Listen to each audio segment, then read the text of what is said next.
Movie के start में हम कुछ लोगों को एक बोट पर सफर करता हुआ देखते हैं और इसी बोट पर इस मूवी के मेन कैरेक्टर मियान के सामने दो आदमी बैठे हुए हैं जो कि आपस में दोस्त हैं और उनमें से एक आदमी अपने फ्रेंड की मैजिकल पावर्स को बताते हुए मियान को कहता है कि उसमें इतनी पावर्स कि वो डूबती हुई कश्ती को भी अपने मैजिक से बचा सकता है। उनकी ये बातें मियान तो आराम से सुन रहा था, लेकिन वहीं पर उनके पीछे बैठे हुए आदमी को उनकी बातों पर गुस्सा आ जाता है क्योंकि उसको लग रहा था कि ये दोनों झूठ बोल रहे हैं और झूठ बोलने की वजह से इस बोट पर कुछ बुरा हो सकता था। यानी वो आदमी इन दोनों को झूठा और धोखेबाज कह रहा था और अब ये इल्जाम सुनकर उस आदमी को बहुत ज्यादा गुस्सा आ जाता है जिसके पास असल में मैजिकल पावर्स थी और अब वो गुस्से में खड़ा होता है और सबको धमकी देता है कि मैं अपने मैजिक से ये पूरी की पूरी बोट चला सकता हूँ। और ये कहते साथ ही वो अब अपने मैजिक को प्रूव करने के लिए अपने हाथों के दरमियान में एक फायर बॉल क्रिएट करता है और फिर इस बोट को जलाना शुरू कर देता है। और अब जैसे ही मियान देखता है कि ये बोट चल रही है तो वो अब अपने आइसिंग मैजिक का यूज करके इस बोट को बचाने की कोशिश करता है और बोट की सैलिज पर जंप लगाते हुए वो अपने मैजिक को स्टार्ट करता है और अपने आइसिंग मैजिक की हेल्प से वो आग को बुझा देता है और साथ ही वो उस आग लगाने वाले आदमी को अपने मैजिक से बहुत दूर गिराता है। और अब क्योंकि मियान ने इस बोट के साथ साथ इस बोट पर मौजूद सभी लोगों की जान बचाई थी, इसीलिए अब बॉस लेडी मियान को थैंक यू कहने के लिए आती है जो कि इस बोट की इंचार्ज थी। और यहीं पर मियान उस बॉस लेडी को बताता है कि वो इस सफर पर इसलिए है क्योंकि वो अपने भाई को ढूंढना चाहता है और ये कहते साथ ही वो बॉस लेडी को अपने भाई का स्केच भी दिखाता है। अब जैसे ही बॉस लेडी वो स्केच देखती है तो 1 मिनट के लिए घबरा जाती है, लेकिन फिर वो अपने फेस एक्सप्रेशंस को कंट्रोल करते हुए मियान से कहती है कि मैंने इस आदमी को पहले कभी नहीं देखा पर यहाँ उसके फेशियल एक्सप्रेशंस उसके लफ्जों से मैच नहीं कर रहे थे। यानी हमें पता चल रहा था कि वो औरत झूठ बोल रही है। और अभी ये दोनों बातें ही कर रहे होते हैं कि उनके देखते ही देखते समुद्र में एक बहुत ही बुरा तूफान आ जाता है और इस तूफान की वजह से शिप का बैलेंस खराब हो रहा था और वो इधर से उधर मूव कर रही थी, जिसकी वजह से सारे लोग डर रहे थे और सभी शाउट कर रहे थे। और अब इसी के साथ हम देखते हैं कि आसमान से एक लाइटनिंग बॉल उस शिप के करीब आ रही है और जैसे ही वो फायर बॉल शिप के करीब आती है तो वो एक फेरी के तौर पर अपेयर होती है। वो फेरी सबसे अपने आप को यॉन के तौर पर इंट्रोड्यूस करवाती है, यानी उसका नाम यॉन है। और यहाँ शिप पर वो लोगों को कहती है कि मैं तुम्हारी हेल्प करने के लिए आई हूँ और वो सभी से कहती है कि अगर आप लोग इस तूफान से बचना चाहते हैं तो आप लोग हमारे आइलैंड पर रात गुजार सकते हैं। और क्योंकि सभी लोग तूफान से बहुत ज्यादा डरे हुए थे इसीलिए सभी लोग उसकी बात मान जाते हैं और अब फेरी आगे की तरफ उड़ती है और उन लोगों को गाइड करते हुए अपने आइलैंड पर ले जाती है। और फिर आखिर वो लोग इस तूफान से बचते हुए टर्टल आइलैंड पहुँचते हैं और इस आइलैंड में आने पर बहुत ही प्यारी प्यारी फेरीज इन लोगों का वेलकम करती हैं। और यहीं पर यॉन उन सब लोगों को बताती है कि हमारे मास्टर कुछ दिन के लिए यहाँ से कहीं गए हुए हैं और आप लोग जब तक चाहें यहाँ पर स्टे कर सकते हैं। और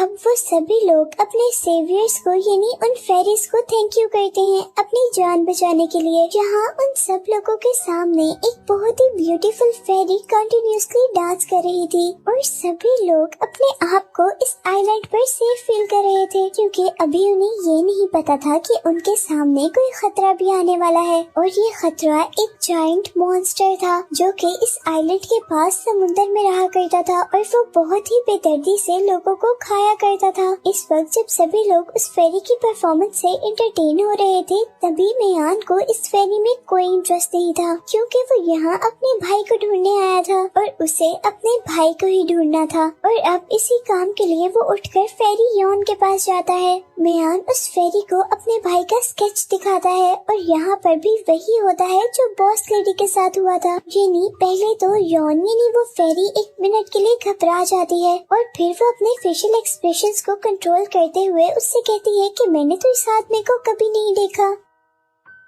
और अब 2 मर्तबा एक ही काम के होने से हमें ये पता चल रहा था कि यहाँ कुछ न कुछ तो गड़बड़ है, यानी मियान का भाई यहाँ पर हो सकता है। अब पार्टी खत्म हो जाती है, सभी लोग अपने अपने रूम्स में चले जाते हैं और मियान अपने भाई को ढूंढने में मसरूफ था, क्योंकि उसे भी लग रहा था कि यहाँ पर कुछ न कुछ गड़बड़ तो जरूर है। और अभी वो इस पैलेस में अपने भाई को ढूंढ भी रहा होता है कि तभी उसे एक चीख की आवाज सुनाई देती है और जैसे ही यॉन उस आवाज को फॉलो करता है तो वो देखता है कि उनके साथ आया हुआ एक आदमी एक फेरी को तंग कर रहा है। और जब वो फेरी वहाँ से भागने की कोशिश करती है तो वो आदमी उसे फुट से पकड़कर नीचे गिरा देता है और यहाँ पीछे से मियान आकर उस आदमी को पकड़ लेता है और अब वो उस आदमी के साथ फाइट करता है और इस तरह वो फेरी को बचाने में कामयाब हो जाता है और वो फेरी यॉन को लेकर यहाँ से उड़ जाता है। उन दोनों के उड़ते ही यहाँ पर एक बहुत ही खौफनाक डीमन उस आदमी के पीछे अपेयर होता है, जो कि बहुत ही हॉरिबल तरीके से उस आदमी की सोल कैप्चर कर लेता है और उसे अपने अंदर एब्जॉर्ब कर लेता है। अब दूसरी तरफ हम यॉन और मियान को देखते हैं, जहाँ मियान फेरी का फुट चेक कर रहा था कि उसे कोई चोट तो नहीं आई और अब क्योंकि मियान ने फेरी की जान बचाई थी इसीलिए वो फेरी मियान को बहुत सारे पैसे देने की ऑफर करती है। इसी ऑफर के साथ साथ वो फेरी मियान की सोल निकालने के लिए अपना हाथ उसके पीछे करती है और इस दौरान उस फेरी का हाथ एक अजीब आइस हैंड में चेंज हो रहा था, लेकिन जैसे ही मियान वो पैसे देने से इनकार करता है तो वो फेरी का हाथ ठीक हो जाता है,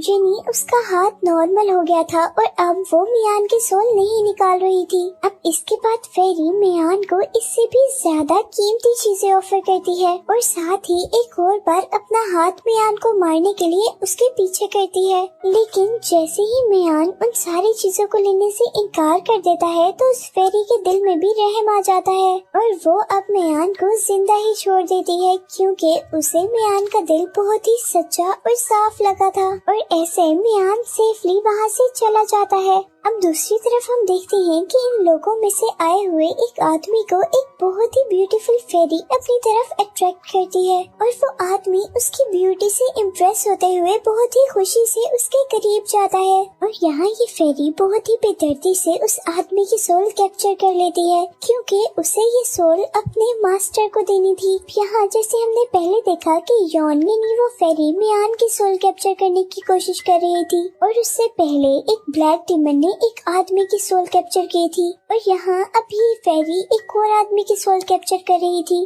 और इससे हमें पता चला था कि ये आइलैंड उनके लिए कोई शेल्टर नहीं है, बल्कि ये आइलैंड तो एक ट्रैप है। और जो ये फेरीज यहाँ पर दिख रही हैं, ये भी असल में फेरीज नहीं है, बल्कि ये भी डीमंस हैं, जो कि पहले लोगों को अपने ट्रैप में फंसाती हैं और फिर अपने मास्टर के लिए उनकी सोल्स कैप्चर करती हैं और लोगों की सोल लेने से उनके मास्टर डीमन की पावर बढ़ती है। अब मूवी के इस सीन में हम देखते हैं कि यॉन एक बीच के पास है और वहाँ पर एक मॉन्स्टर यॉन को मार रहा था, क्योंकि यॉन ने मियान की सोल कैप्चर नहीं की थी। हालांकि उसके पास मियान की सोल कैप्चर करने का एक अच्छा मौका था और लकीली उसी दौरान वहाँ पर मियान अपने भाई को ढूंढते हुए आता है और मियान के आने से वो डीमन वहाँ से गायब हो जाता है और इस तरह यॉन यानी उस फेरी की जान बच जाती है, वो भी मियान की वजह से। अब यहाँ पर उस मॉन्स्टर के अटैक की वजह से यॉन की पावर बहुत ज्यादा कम हो गई थी, इसलिए मियान उसके अंदर अपनी पावर ट्रांसफर करता है। अब नेक्स्ट मॉर्निंग हम देखते हैं कि मियान का फ्रेंड जल्दी में उसे जगाने आता है और यहाँ आकर वो उसे खुशखबरी देता है कि मियान का भाई मिल गया है और वो दोनों एक खास जगह पर जाते हैं, जहाँ पर वो देखते हैं कि मियान का भाई एक मैजिकल कनकेव में कैद है और अब जैसे ही मियान अपने भाई को बचाने के लिए उसके अंदर जाता है तो वो मैजिकल कनकेव उसे अंदर जाने नहीं देती और अब मियान अपनी मैजिकल पावर्स का यूज करते हुए उस कनकेव को डिस्ट्रॉय करता है और मियान का भाई उस कैद से निकल जाता है। और अब उसी दौरान यहाँ पर बॉस लेडी आ जाती है और मियान बॉस लेडी पर बहुत ज्यादा गुस्सा होता है, क्योंकि बॉस लेडी ने झूठ बोला था और अब उनकी बातों के दरमियान एंट्री होती है एक सफेद बालों वाले आदमी की, जो आकर उन्हें बताता है कि उनकी बोट किसी ने चोरी कर ली है और अब इस मुश्किल में वो लोग दोबारा फेरी यॉन के पास जाते हैं और अब यौन उन्हें यकीन दिलाती है कि जब तक उनके मास्टर यहाँ पर नहीं आ जाते वो लोग इजीली यहाँ पर स्टे कर सकते हैं। और फिर सबके यहाँ से चले जाने के बाद मियान यौन से पूछता है कि तुमने मुझसे झूठ क्यों बोला था जबकि तुम जानती थी कि मेरा भाई यहाँ पर है। और यहाँ पर यौन के पास मियान को देने के लिए कोई जवाब नहीं था और वो सिर्फ मियान से यही कह पाती है कि मैं जानबूझकर तुम लोगों को कभी नुकसान नहीं पहुंचाऊंगी। और इसी के साथ मियान अपने भाई को लेकर यहाँ से चला जाता है। और यहाँ अचानक मियान का भाई जोर जोर से ख्वाब में चिल्लाने लगता है कि ये जगह सेफ नहीं है, यहाँ से भाग जाओ। और यहाँ अब हम पर रिवील होता है कि असल में मियान का भाई यहाँ पर एक डीमन से लड़ने के लिए आया था, लेकिन क्योंकि जल्द ही वो डीमन से हार गया था इसीलिए डीमन ने उसे यहाँ पर कैद कर लिया। और अब वो लड़का जल्दी से अपने बेड से उठता है और बाहर की तरफ भागना शुरू कर देता है। यहाँ पर अब उस लड़के के पास एक और फेरी आती है और वो उसकी हेल्प करने के बजाय उससे फाइट करना शुरू कर देती है। और अब वो फेरी फाइट के दौरान मियान के भाई का माइंड कंट्रोल कर लेती है और उसी दौरान अब मियान भी वहाँ पर आ जाता है। लेकिन इससे पहले कि अब मियान कुछ करता, यहाँ पर एक सफेद बालों वाला आदमी आकर उसके भाई को बचाता है। और अब इसके बाद वो लोग उस लड़के को उसके रूम में वापस ले जाते हैं और यहाँ पर वो सफेद बालों वाला आदमी उस लड़के की एनर्जी अपने अंदर एब्सॉर्ब कर लेता है। और अब दूसरी तरफ हम बॉस लेडी को देखते हैं जो कि एक अजीब और खौफनाक केव के अंदर जाती है। और यहाँ बॉस लेडी के सामने वो ब्लैक डीमन अपीयर होता है, जहाँ हमें पता चलता है कि वो बॉस लेडी भी ब्लैक डीमन के लिए काम करती है। और अब ब्लैक डीमन उसे एक पोशन देते हुए एक काम कहता है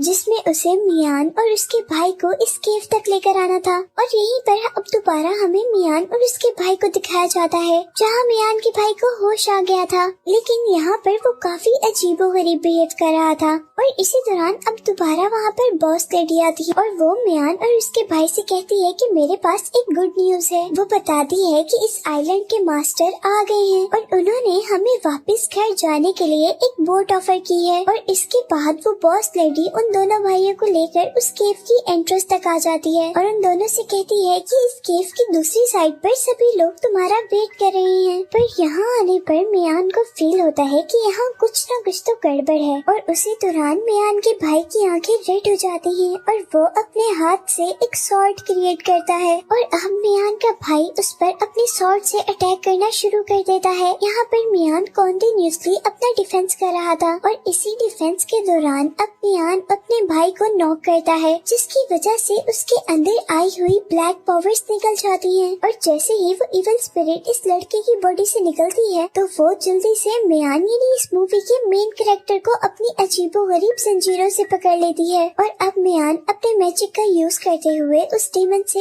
एक सेकंड के लिए अपनी जान छुड़वाता है और जल्दी से अपना इंस्ट्रूमेंट यूज करते हुए उसे एक मैजिक केव में बंद कर देता है। और अब उस डीमन को बंद करने के बाद वो अपने भाई को यहाँ से लेकर चला जाता है। इसके बाद हम दोबारा बॉस लेडी को देखते हैं जो कि अब मियान के फ्रेंड के पास जा रही थी, क्योंकि उसे अपने मास्टर यानी ब्लैक डीमन के लिए लोगों की सोल्स को इकट्ठा करना था। इसीलिए अब वो मियान के फ्रेंड को हंट करने वाली थी। लेकिन इससे पहले कि बॉस लेडी उस लड़के को कुछ नुकसान पहुंचाती, उस लड़के को फील हो जाता है कि बॉस लेडी किसी गलत इरादे से उसके पास आई है, इसीलिए वो बॉस लेडी से लड़ता है। और लड़ते लड़ते अब बॉस लेडी उसे मारने ही वाली होती है कि पीछे से मियान आ जाता है और मियान के आते ही वो बॉस लेडी वहाँ से भाग जाती है।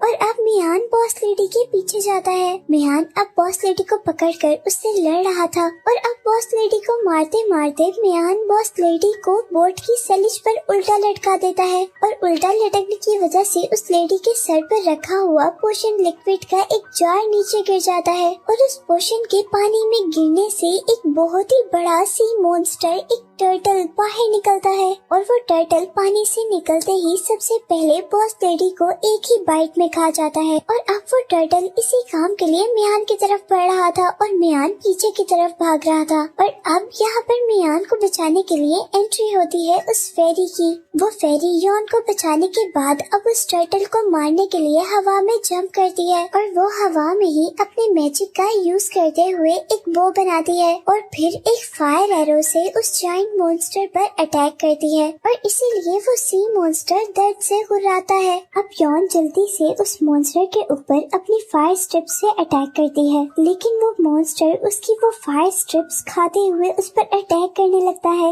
लेकिन यहीं पर मियान उस खतरे के अंदर जेनी जायंट के मुंह की तरफ जंप करता है और यॉन को वहां से दूर गिराते हुए खुद पानी में गिर जाता है। और जैसे ही मियान ओशन की बॉटम में गिरता है तो उसकी सोल उसकी बॉडी से अलग हो जाती है और यहाँ पर उसे एक बोलने वाला स्टोन दिखता है और असल में इस स्टोन के अंदर इस आइलैंड के मास्टर की सोल थी। और यहाँ मियान पर रिवील होता है कि मियान का भाई इस मास्टर के साथ मिलकर यहाँ पर ब्लैक डीमन को मारने के लिए आया था, जो कि अपनी पावर बढ़ाने के लिए लोगों की सोल्स कैप्चर किया करता था। और यहीं पर मास्टर मियान को बताता है कि इसी ब्लैक डीमन ने मॉन्स्टर को भी अपने कब्जे में किया हुआ है और वो इस सी टर्टल को एक मैजिकल ऑब्जेक्ट के जरिए कंट्रोल करता है जिसे ड्रैगन ऑर्ब कहते हैं। और यहाँ वो मास्टर बताता है कि मियान के भाई के साथ साथ वो भी उस डीमन से लड़ रहा था, लेकिन वो उस डीमन के आगे हार और मास्टर को मारकर एक एंटिटी बनाकर इस पानी के अंदर फेंक दिया गया। और जब ये मियान के भाई को कैद कर लिया गया था और अब ये एंटिटी कहता है कि मुझे तुम पर पूरा यकीन है कि तुम उस ब्लैक डीमन को जरूर हरा सकोगे। और ये कहते साथ ही वो अपनी सारी की सारी एनर्जी मियान के अंदर ट्रांसफर कर देता है। और इसी के साथ मॉन्स्टर मियान से ये भी कहता है कि अगर तुमने ड्रैगन ऑर्ब ढूंढ लिया तो तुम्हें डीमन को मारना और भी आसान हो जाएगा, क्योंकि वो जायंट सी मॉन्स्टर जो उसके कब्जे से निकल जाएगा।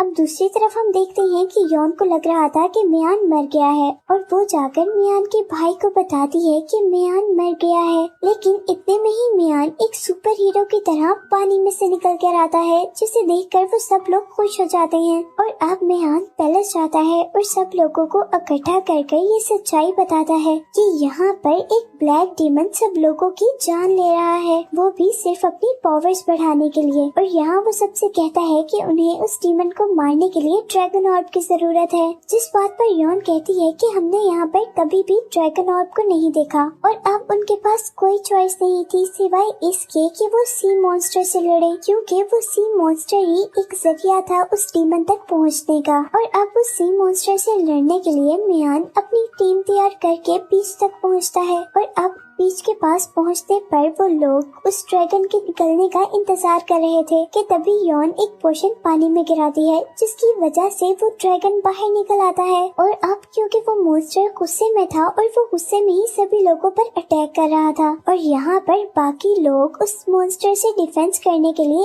एकदम से उस पर अटैक करते हैं, लेकिन उन अटैक्स का उस मॉन्स्टर पर कोई भी असर नहीं होता।